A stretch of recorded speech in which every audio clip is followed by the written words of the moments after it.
Somos mapuches de hormigón. Debajo del asfalto duerme nuestra madre, explotada por un cabrón. Nacimos en la Mierdópolis por culpa del pute cantor. Nacimos en panadería para que nos coma la maldición. Somos hijos de lavanderas, panaderos, feriantes y ambulantes. Somos de los que quedamos en pocas partes.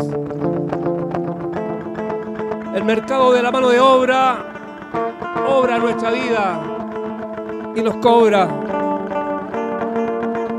Madre, ñuque, vieja mapuche huilliche, exiliada de la historia, hija de mi pueblo amable. Desde el sur llegaste a parirnos.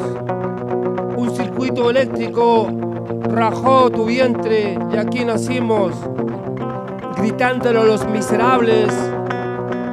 ¡Marichihueu! ¡Marichihueu!